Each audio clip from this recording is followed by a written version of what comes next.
Hi, I'm Teresa from Phoenix Gate Crafts, and something came up today while I was knitting a sock that I thought should probably be addressed.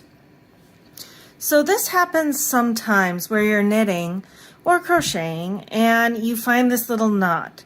I know you can barely see it, this one's very well hidden, but sometimes there'll just be two ends that are tied together. This is actually a fairly common occurrence, especially in mass-manufactured yarn, where they can have up to, I think, 5 or 7 knots in it, and it's acceptable. Those knots in hand-dyed yarn, not so acceptable, though it does happen on occasion. Quite frankly, I got this yarn. This is like the first of the hand-dyed yarns I've ever gotten that's had a knot in it. Some people act like this is the worst thing in the world. And I guess if you're in a situation where you're playing yarn chicken, it's not good. But honestly, it's not that big of a deal because dealing with it isn't hard. If I was doing something with crochet, I'd honestly probably leave this teeny tiny little knot in, because knots hide very easily in crochet. And as long as it's not something that's going to be like underneath a delicate little baby or under my foot, I probably wouldn't bother with it. And this one's small enough, you probably couldn't see it even in knitting, especially since this yarn is pretty much camouflage. But I am making socks, and I did wind up working it, and this is the bottom of my foot, and the knot kind of came to about here, so it'd be at just an inconvenient spot if I wore it on the wrong foot. So here's what I'm going to do. I'm going to just cut the whole thing out. I'm going to stick it right over here because I'm going to throw it away in a trash can when I get to it later. Then, I've got a new setup for this. Let's hope I don't jostle the camera as much as I usually do. I'm going to turn this over. I am not, never mind. So, what I'm going to do is I'm going to hold these two yarns together. And I'm going to knit a few stitches. It doesn't have to be much. 3 to 5 usually works. 1, 2, oop.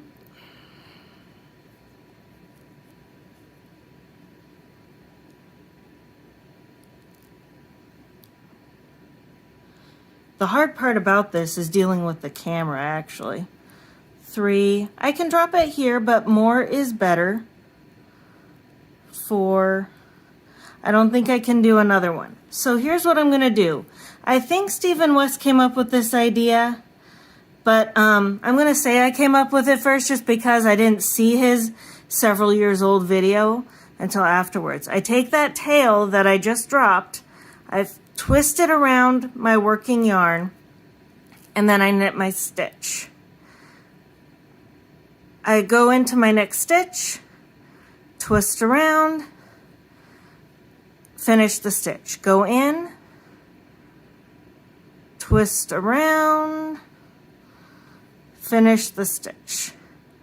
And I do that for another few stitches, basically until I almost run out. Then I think one more. It doesn't have to be a lot because between this twisting and the few stitches that I knit them together, it's pretty well woven in. So now I just snip fairly close, and I'm going to add this to my little trash pile. Gotta be careful. I'm doing this on a stool. I used to do it on a box, but my knees would go numb, so I'm trying not to do that. Anyway, then I knit around. Now this weaving in, that twisting thing, is something you can also do when you do a color change. It's useful because it keeps the yarn in the back.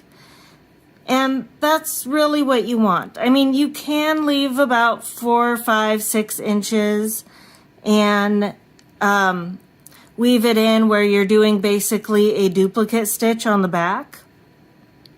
That's a totally logical, sensible, totally works well way to weave in some ends. But it's an extra step that you have to do at the end versus I'm going to be knitting whether or not I'm twisting some yarn in the back.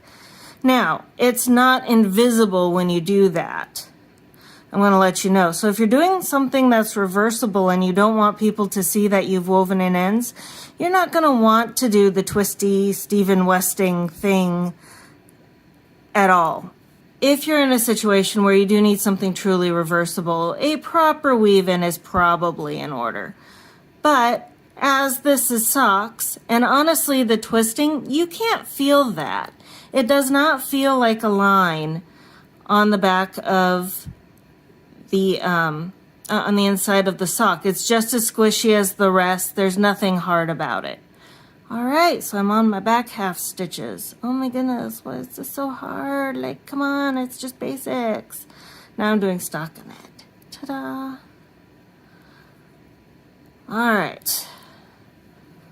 Yeah, I'm using my ChiaoGoo 9-inch circulars, and as you can see, I need to get back to that little dangly tail because that one also needs to be woven in just a little bit.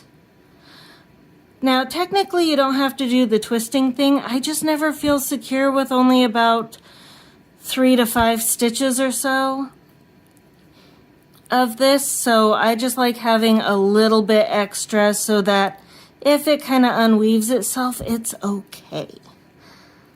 And if it unweaves itself inside the sock, at least it's not going anywhere. All right. I am back. And you know you're back. See, there's one stitch, and now we've got a double stitch.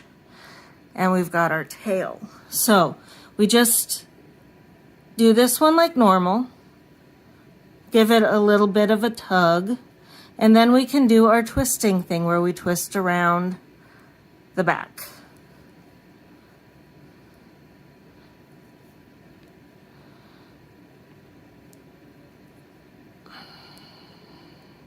And we just do this for a couple more stitches.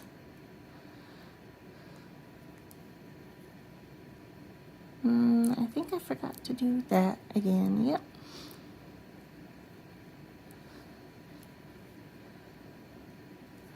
And now I'm going to finish the stitch and then cut it. Otherwise, it's just going to kind of undo itself. Get it fairly close, cut,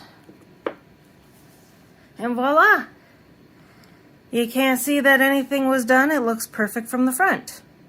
So that's my super secret yarn weaving in technique. So this is actually very handy because if you're at the end of a flat piece and you know you're always starting your new row with knit stitches on the front, because it always looks better that way. All you can do is on the first round, you weave in the tail from the previous row. Then on the third row, you can do the twisting thing with your first tail. It really does reduce the number of tails that you have to weave in, and it's barely noticeable on the back. Now, if you're doing this in the round and you're actually changing colors, you do want to do that first stitch just with the new color. Then the second stitch, you can start twisting around the old color. Then when you come back around to where you started, you slip that first stitch so you don't have a jog. And you'll want to pull it tight, and then you'll want to do the twisting thing with your new color tail. And that'll secure that color change very nicely. For that, you will want to go probably, how many stitches are in here? You want to go at least this far. So 1, 2, 3, 4, 5, 6, 7, 8, 9, 10, about 10 to 15 stitches. But at that point, you know, if it comes undone by a couple of stitches, it's not going to be that big of a deal. So yeah, I hope this helped you out. Happy crafting, and hopefully you don't find any knots in your next ball of yarn. Bye.